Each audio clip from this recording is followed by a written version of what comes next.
ها هي الحياة تمر بنا، وها هو العمر يمضي، وبينما نحن بالأمس القريب كنا نقول مهلا يا رمضان، ها نحن اليوم تمر بنا الحياة لنقول أهلا يا رمضان. وإذا مد الله في أرواحنا سنقول أيضا مهلا يا رمضان. حياة ودنيا تجري مجرى السحاب، وهي تسعى بنا إلى يوم الحساب.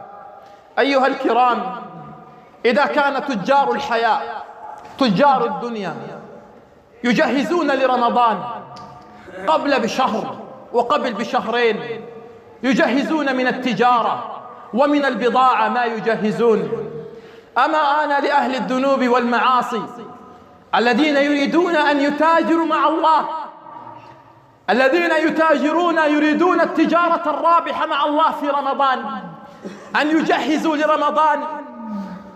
فوالله إن قلوبنا اشتاقت لرمضان، وإن أرواحا أتعبتها الذنوب قبل رمضان اشتاقت لرمضان، وإن والله أرواح كسرت من المعاصي قبل رمضان بألف مرحى ومرحى تقول أهلا يا رمضان.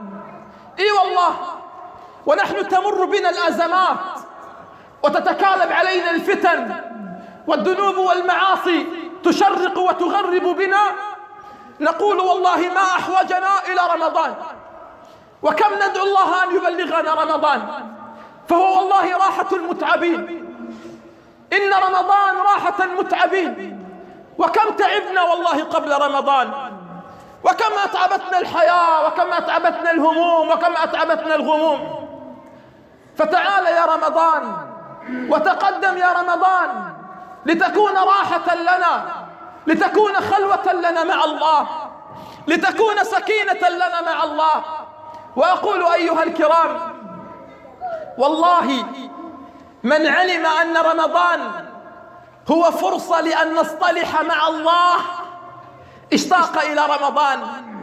من علم أن رمضان فرصة لأن نصطلح مع الله عرف أننا بحاجة إلى رمضان.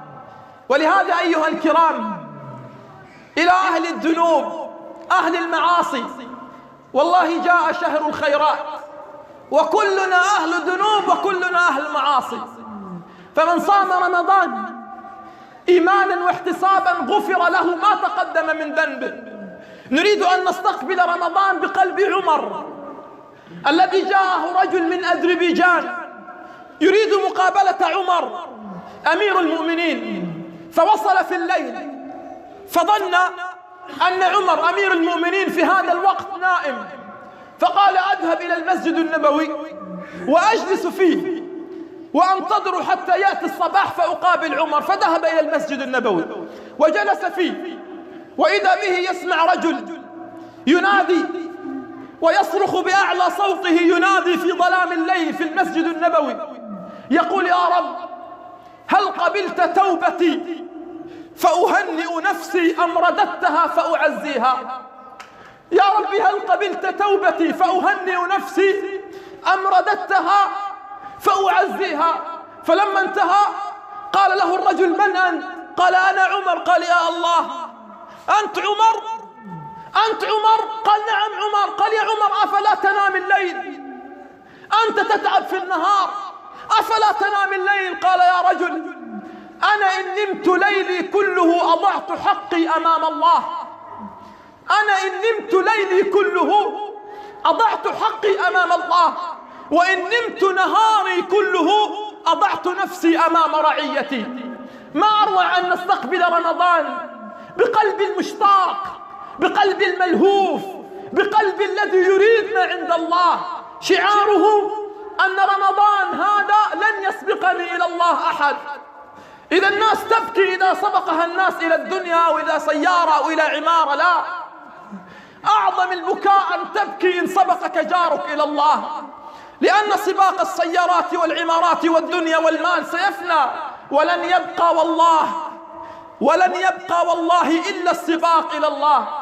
دقوا باب رمضان بقلب المشتاق، دقوا باب رمضان بقلب محب، دقوا باب رمضان بقلب منكسر إلى الله، وقولوا أهلا يا رمضان، لن يسبقني فيك أحد إلى الله، لن يسبقني فيك أحد إلى الله. وأقول في الختام أيها الكرام، سئل ابن مسعود رضي الله عنه، قيل يا ابن مسعود كيف كنتم تستقبلون رمضان؟ كيف كنتم تستقبلون رمضان؟ قال والله ما كان الواحد منا، اسمع أيها الحبيب، والله ما كان الواحد منا يجرؤ على أن يستقبل رمضان وفي قلبه حقد على مسلم. والله ما كان الواحد منا يجرؤ على أن يستقبل رمضان وفي قلبه حقد على مسلم. ماذا لو رأى ابن مسعود رجال يضعون آباءهم في دار المسنين؟ ماذا لو رأى ابن مسعود رجال لا يكلمون أخواتهم أو خالاتهم أو آبائهم أو يعقون أمهاتهم؟ ماذا لو رأى ابن مسعود أن هناك رجال ينتظرون رمضان وقد أكلوا حقوق أخواتهم في الميراث؟ ماذا لو علم ابن مسعود أن هناك رجال يدقون أبواب البنوك على أبواب رمضان ليأخذون القروض الربوية ليعلنوا الحرب على الله وعلى رسوله؟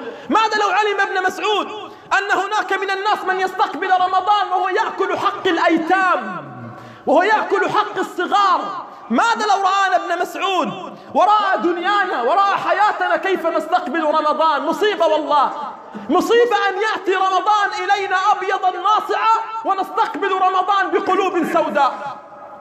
مصيبة والله أن يأتينا رمضان الذي كان الصحابة يرحبون برمضان ويسألون الله أن يبلغهم رمضان قبل قدومه 6 أشهر، ويبكون على فراقه الدم بعد فراقه 6 أشهر. ومن الناس من يأتيه رمضان وهو لا يكلم أخوه، لا يكلم جاره، وقد أكل حق هذا وظلم في المحاكم هذا وصنع هذا وصنع هذا. مصيبة والله.